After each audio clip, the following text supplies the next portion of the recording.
الحمد لله توكلت على الله ولا حول ولا قوة إلا بالله ونصلي ونسلم على سيدنا محمد المصطفى وحبيبنا المجتبى وعلى آله وأصحابه ومن اقتدى به واهتدى. اما بعد، السلام علیکم و رحمت الله و برکاته. اولا برادرمون حاجی را تبریک و تهنیت میگوییم و از درگاه خداوند متعال مسئلت اون رو داریم که خداوند در خاندانش، در این محله، در این شهر، در این دیار، در خاندان برادرایی که در این محفل خیر شرکت دارند، فیض و برکات و خیرات و حسنات خویش را نازل بسازد. الحمدلله که خداوند زوجه محترمش شفا داد. خدا را شکر که بابای حاجی قشم به پشت راست شده است. یک نعمت الله های و به خاطر شکرگزاری به نعمت بزرگ الله حاجی امروز این محفل خیر، محفل بزرگی را که در ماه مولود با سعادت رسول گرامی صلی الله علیه و سلم برگزار شده ایستاده است برپا کرده است. واقعا ماه مولود پیامبر صلی الله علیه و سلم است. مسلمانای حقیقی با آمدن ماه تولد پیامبر صلی الله علیه و سلم خرسندی و شادی میکنند. حقیقتا گل میشکوفند. همین قدر سوالات زیاد میشه و همین اطرافی بعضی شعر بچه‌های دیدن که حتی ویکترینه ها میکنند در اطراف همین سوال و جواب ها، اطراف حیات پیامبر صلی الله علیه و سلم. خدا شاهده بسیار خدمت ارزنده ای را در جامعه میکنند. حقیقتا قدر زر از زرگر میدونه. قدر پیامبر صلی الله علیه و سلم کسی میدونه که از حیاتش باخبره، ای فعالیتش باخبره، از زحمت‌هاش باخبره. اگر همین باخبر که نباشیم در قصهش نیستیم. همولی هم به طرز نیم هزل نیم جدی گفتم که گفتن سوال خاطر میبره میره و گفتم برای چی نرخی کالایی که در بازار سوداش میکنی ای خاطرت نمیره و برای در فکرش هستی، در فکرش که هستی ای خاطرت نمیره. همین سوال هم اگر در فکرش باشی، همین سوال هم مهم بشماری، هیچ وقت ای خاطرت نمیره. برعکس با آدمی را میکاری که همین سوال هم بتو. برای همین انشالله این وقتی که در هر کجای سخن از پیغمبر گفته میشود، از حیات پیغمبر گفته میشود، مسلمانان باید که گوش کنن، اندیشه کنن، همون شنیدگیشون را با وقتی که خونه برگشتن خوب فکر کنن، بپزانن، یک تصور کنن هم حالت ها و وضعیت هایی را که حضرت زندگی میکرد، چه حالت چه وضعیتی بود، خدمتاش پیش نظرشو بیارن. بعد انشالله در همون صورت بعد به قدر حضرت صلی الله علیه و سلم میرسن. نباشه بسیار مثلا مشکله. محفل وسعی صحبتی دراز نداره. انشالله همین مختصرا بعد سه کلمه اطراف ولادت پیامبر صلی الله علیه و سلم صحبت میکنیم، بعد حق شایخانه دعا میکنیم.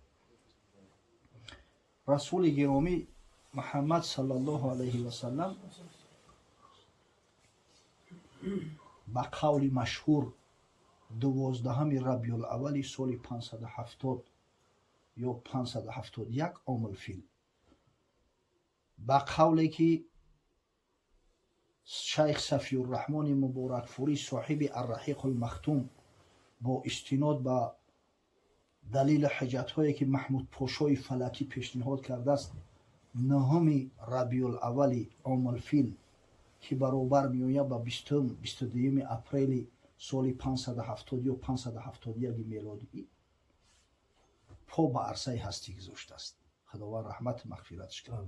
در بین ما بسیار بیشتر معروف همین 12 های. اکثر علما، اکثر فقها، اکثر بزرگا، حتی اکثر همین معرخه و سیره‌نویسای پیامبر صلی الله علیه و سلم تاریخ 12 را قید میکنن.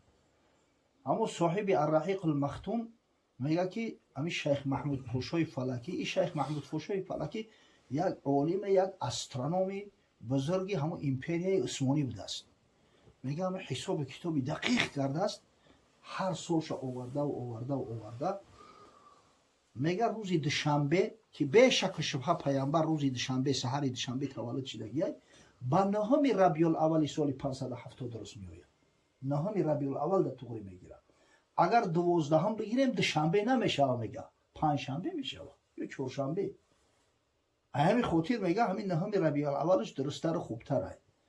با ببینه که همین انشالله همین روز جمعه که الحمدلله در کلی مساجد ما خدا را شکر که جشن مولودی برگزار میشه و به همین نهم ربیع الاول درست اومده است. به هر وجه صورت هیچ جای شک نیست که حضرت روز دوشنبه تولد شده است و در ماه ربیع الاول تولد شده است. این جای شبهه نداره.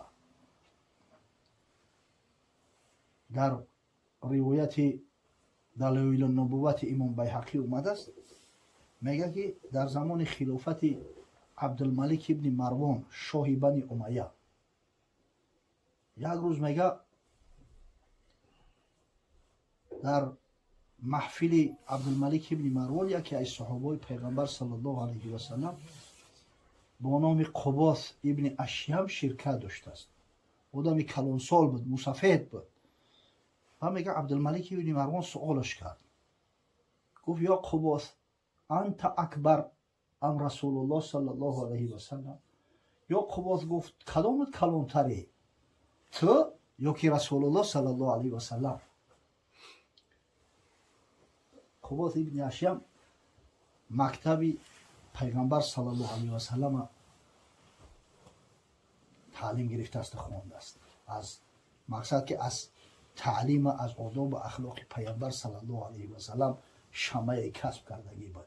ایرا ببینید وقتی پرسیدش که تو کلانتری، تو بزرگتری یا که محمد صلی الله علیه و سلم، در جواب گفت که رسول الله صلی الله علیه و سلم اکبر منی و انا احسن منه.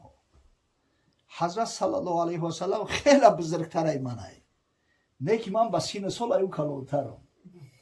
یعنی بزرگتر حضرت زبانش نگشت که نسبت پیامبر صلی الله علیه و سلم بگه که من ای پیامبر در بزرگترم. اکبر منی و حضرت گوی من خیلی بزرگتره، نه که به سین سال من احسنم، سین سالی من ایو کلانتره که. بعد در این ادب نیامد شد. الان ادب باید رعایت شود. آخی زمانهای پیش هم همین در شهرها اصلا همین ادب بیشتر و زیادتر بود. ولی مدنیتی که میگن همین مدنیت خودش هم ریشه مدینه گرفته شده. یعنی آداب شهرنشینی، آداب زندگی و سکونت در شهر. یک داملای کیستانی یک داملای رفیق داشته است در بخارا. یک روز چند شاگرد چند میگیره و زیارت میره به رفیقش، میره و با او رفیقش او به عزت و مهمانداریش میکره، آش پلاو مخصوص میفرما میارنش. همین وقتی طعام خریده یک دونه برنج ایدست هم داملای بخوری در بین ریشوش میافته، در بین ریشوش. با هم یک شاگرد همون داملای همجا ایستاده و میگه حضرتم در چمن بلبلان بسیار. نمیگه که حضرت در بین ریش دونه برنج غلطیدگی خوب نیست، همون را بگی. یعنی رمز قطعی ایما و اشاره قطعی به یا لطفت. حضرتم در چمن بلبلان بسیار. و این را درک میکنه آیسته میگیرش. این نگه داشته داملای کیستونی. و وقتی که ای محفل میگوین شاگرداش هم میگه بم بره ای روستونا ببینه ناشگری تو شو ادب یاد بگیری. اوخی تعلیم هم ببینه، نگو که حضرت ریشم بمون برم ای بین شدم دونای برنج بکشم بگیرم. اونم یه اشاره زیبا کرد ایرابی. اگر آدم در هم محفل نباشه نمیفهمه که چی گپ شده است. الان شما را هم خیلی یاد بگیری ادب گپ زدن، با اخلاق گپ زنه، با نزاکت لطافت گپ زنه. حالا خوب شده حضرت جون فصاحت بلاغت گپ میزدن. بعد حضرت گفت ولد رسول الله صلی الله علیه و سلم فی عام الفیل.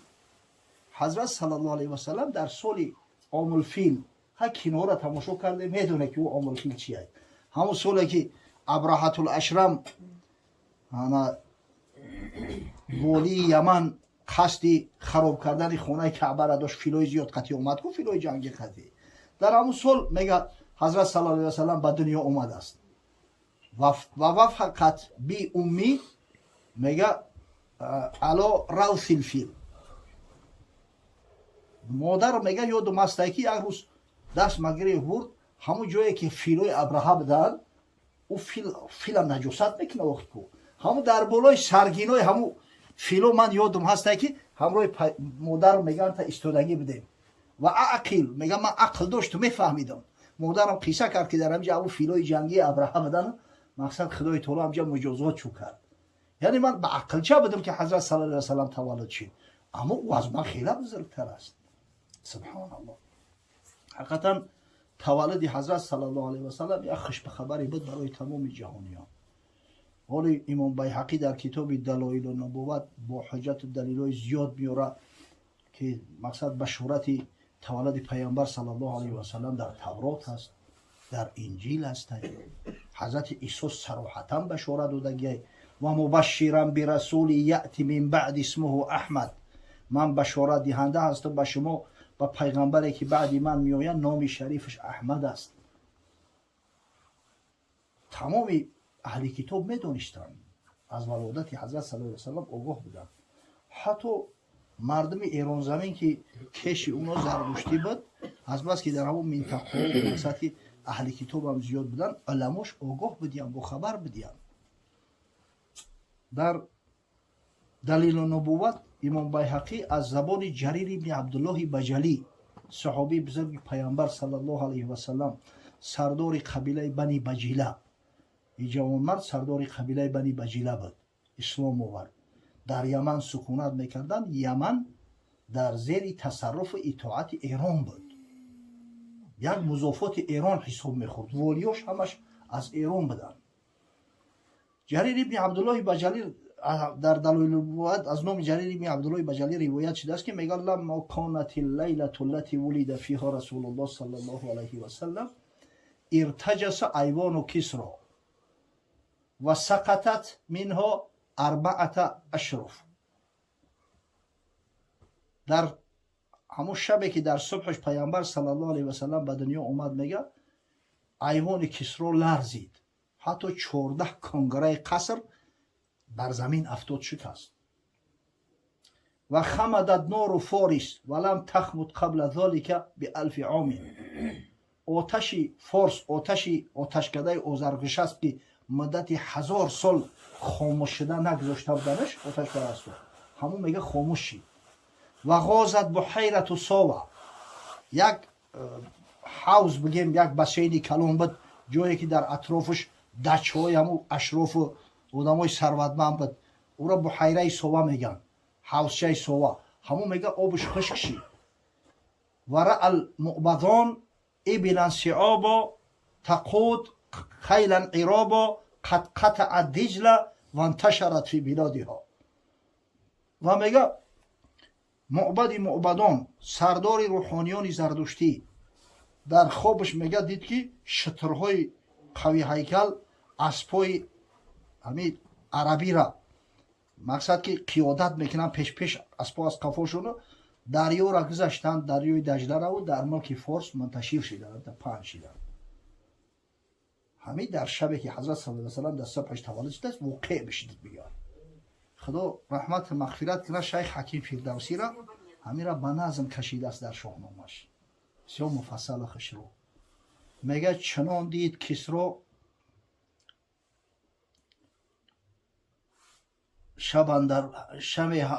چنان دید کسری شب می بخواب که در شب برآمد یکی آفتاب، جهان قاف تا قاف پر از نور کرد، به هر جا که بد ماتم سور کرد، به هر جا که بد نور نزدیک راند، جز ایوان کسری که تاریک ماند.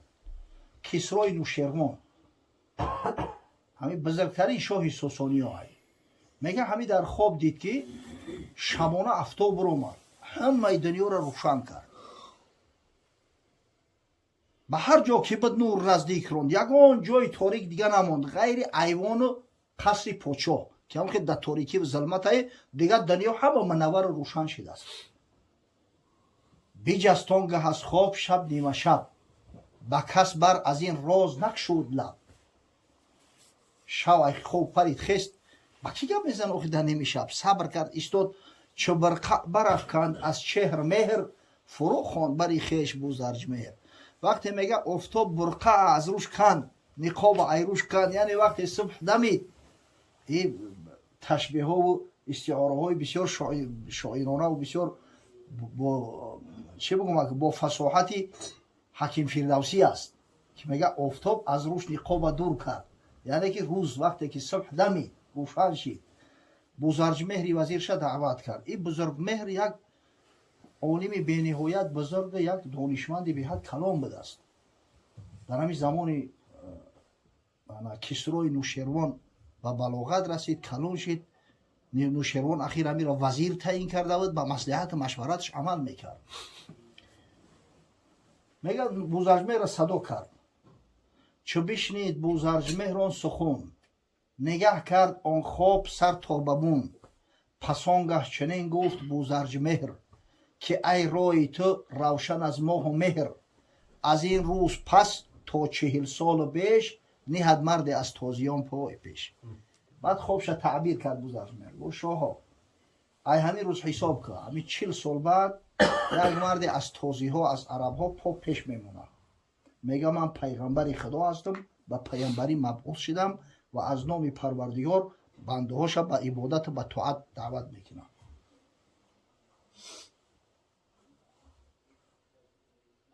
نگوید سخن جز همه راستی، بپیچد ز هر کژی و کاستی. هرگز در حیاتش سخنی دروغ نمیگه. به تخت سپایه براید بلند، دهد مر جهان را به گفتار پند. بالای منبر سپایه میبروید، مردم تعلیم میده. به هم برزند دینی زردوش را، به مه چه نماید سرانگشت را. بدنی مگردد ز انگشتی او، به مردی نبیند کسی پشتی او. دینی زردوشت از بیخ بونش بر میکنه. میگه یکی از معجزه‌اش معجزه عثمانی ای. شکل کمر در قرآن هم اومدگی ای که با یک اشاره انگشتش خدای تعالی میگه موحده حیثه میکنه. حقیقتا این در قرآن اویه قرآن اومدگی ای. در صحیح بخاری بر روایت از انس ابن مالک اومدگی ای ان اهل مکه سألوا رسول الله صلی الله علیه و سلم ان یریهم الآیه. میگه اهل مکه از پیغمبر صلی الله علیه و سلم طلب کردن که مادام که تو دعوای پیغمبری میکنی تو یک معجزه نشان من بده. یا معجزه نشان من بده که زمینی نباشه، آسمانی باشه. و میگه فاراهم القمر شقتین حتی رأوا بینهما حراء. حضرت میگه همین انگشتش قطعیت اشاره کرد، ماهش شب 14 دو حصه جدا شد که همون مشرکا هم دیدن در بین همون دو پاره ماه همین حرا غار میشوه. یک غاری کلون هم تا یک سوراخی کلون ندیدن. میگه خدای تعالی که هدایت نکنه یک جا هدایت هم مییابی. به مه چه نماید سرانگشت را، بدن نیمه گردد ز انگشتی او. به مردی نبیند کسی پشتی او. جهان زو شود قرن تا قرن شاد، جزیوان شه کام براید به باد. همه از آمدنش خرسند میشوند، همه بالای چشم به سر قبولشون میکنند. فقط همین سلسله خاندان فارس ها یعنی همین ساسانی ها برهم میخوره. یه دیگه برهم میخوره، این حکومت دیگه دستشو میرود. میگه چو بشنید کسری ز بوزرجمهر، از این نو بگردیدش از رنگ چرت. دیگه نسترینش گریخت و خیپو چورا. وقتی ایگه پشمید همه روز با درد غم بود جفت، زی اندیشه چند شب در آمد بخفت. روز تا بگره در همین فکر غوز در همین اندوه غوتور بود. دیگه مونده شد. این مونده شوی عصبی از مونده شوی جسمانی دیده سختره. همین شب اومد سرش مونده، میگه در خوابش بود. چنان شد که از شب گذشته 3 پاس، یک آواز آمد چنان پر هراس. تو گفتی جهان سر به سر گشت پست. پس آنگه یکی گفت کیوان شکست. همین نیمی شب بود یک نعره و غریش شید. میگه یا زمین لرزه شید. اومدن گفتن شاه 14 کنگره قصر اومده است در زمین زده است. ایوان شکست، همون ایوانی مشهور و نامدار. با بوزرجمهر آنگه آواز کرد، زیتاقی شکسته گپ آغاز کرد. در دیگه شبانه فریادش که گفت دعوتش کردن. ای بچه گفت ای چی گپ شید؟ چنین گفت که ای شاه نوشیروان، چنان دان که ایوانت آواز داد، که آن ماه پیکر زی مادر بیزاد. میگه وقتی که نوشیروان او شنیدگی بد میدانست که عالم بود، با نصرانی ها و یهودی ها صحبت میکرد، میفهمید که همه منتظر پیامبر موعوده هستند. گفت شاه تولد چیده مادر شکر. همکنون سواری رسد با 2 اسب، که بر باد شد کاری آذرگوش است. حاجی گفت میان خبرت میگیرن که آتش کده آذرگوش است خاموشی. این آتش مخصوص بوده است در شیزنو یا موضع اصلا پادشاه های ایران همونجا میرفتند. این آتش کده خاصی شاه بود. در این بود که آمد سوار چگرد که آزرگش است بی زمان گشت سرد. همه وقت یک از خاک در سر کرده اومد که شاه آتش خاموش شید. هرچند سعی کردیم نتونستیمش دیگه نگه داشته. همون علاوه مقدس او باید خاموش نمیشید. آخی و میگه پس این سخن شاه دیر نزیست، بیمرد و جهان برو برگریست. این بین 9 سال گذشته نوشیروان از دنیا رفت به درد علم. پس از شاه به 1 ماه بود زرچ مهر، بیمرد و بپوشید بر خاک چهر. وزیرش هم میگم 1 ماه پس ای پوچو ای دنیا گذشت. شاید زنده میشید با کم کم آگاه میکرد مردم، آگاهی و با خبری بیشتر و زیادتر کسب میکردن. ببینید تولد پیامبر صلی الله علیه و سلم نه فقط در بین اهل کتاب، حتی در میان بتپرستا و زردشتیان هم یک انقلاب کرده بود. همه با خبر و آگاه بودن که این ماه تابان به آفتاب رسالت از مادر تولد شده است. در همین ماه ربیع الاول بود. این جای شک و شبهه نداره. حضرت صلی الله علیه و سلم تولدش هم در ماه ربیع الاول است، وفاتش هم در ماه ربیع الاول است.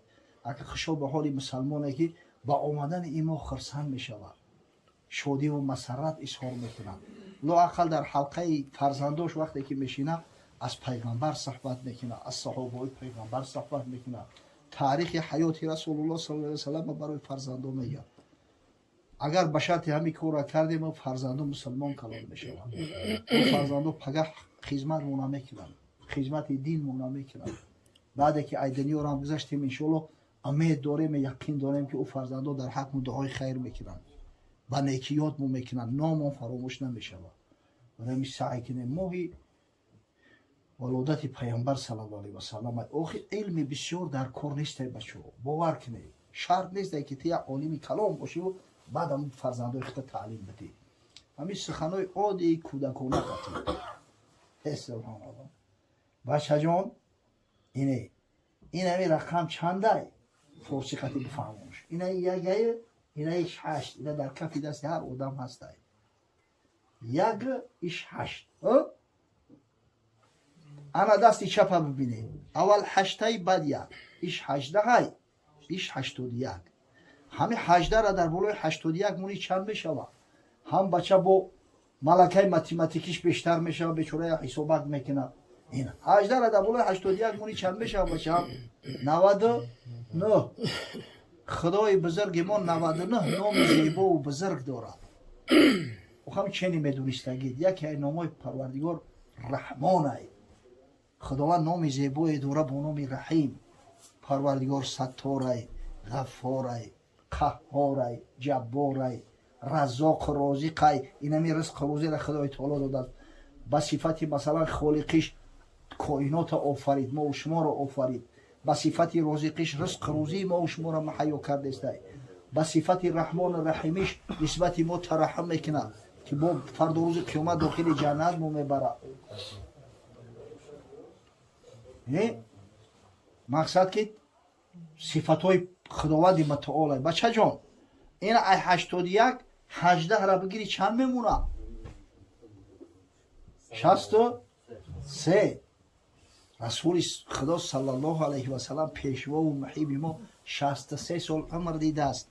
حضرت در این همین ماه در شهر مکه تولد شده است. آقا کینو بسیار ای کو کودکا تماشا کردن یا پریستاولینی دارن، کم کمک نقلش که به محبت همین سخنی پدر در ذهنش هم خیمه مونه که العلم فی الصغر کنقش فی الحجر. این دیگه هیچ که کور کرده نمیتونه، یعنی ابدی نقش میبنده و میمونه.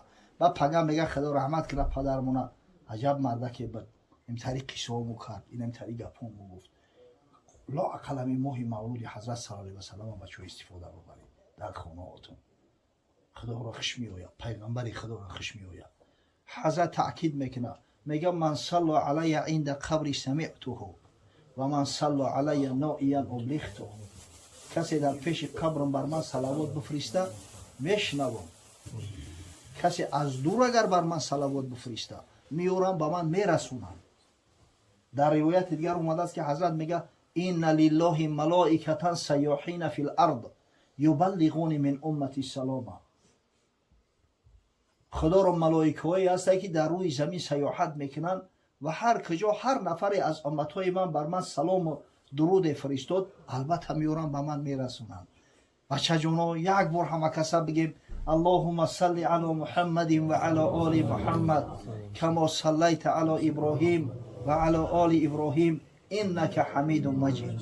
اللهم بارک علی محمد و علی آل محمد کما بارکت علی ابراهیم و علی آل ابراهیم انک حمید مجید. همیره اویمینوی میبرند در خاندان فنان امتت همون جوانمرد قطعی اویلش قطعی همه فرزنداش یک جویه یا رسول الله به صلوات فرستادن، روح حضرت بولیده و شاد میگردن. از برای خدا ندیدیمش حضرت خدمت چه کرده ندونستیم، اقلا همین عمل نکنیم که روح پیغمبر صلی الله علیه و سلم از ما بولیده نگرده شاد نگرده. وای به حال بو که چی امتی باقی، چی غیرت داریم، چی همت داریم. چند بود بشکست احمد در جهان تا که یاربگوی گشتن امتان. گر نبودی کوشش احمد تو هم میپرستیدی چه اجدادت سنم. با قدر این محنت های حضرت رسیدن در کار، همین قی کردن در کار که فردا روز قیامت وقتی دیدیمش خجالت نکشه، خجالت نکشه. وقتی دید مو بگه که ای از امتهای ما است، مرحبا. خداوندی بزرگ این محفل خیر مبارک بگردونه. پروردگار این صلواتی که میفرستیم بر روح پاک رسول الله صلی الله علیه و سلم برسونه. خداوند امت غیرت حمیت بده که حیات حضرت صلی الله علیه و سلم خوب بیاموزند، پیروی داشته باشند به حضرت صلی الله علیه و سلم تا روح رسول الله صلی الله علیه و سلم در عالم برزخ از اینا شاد بگردند.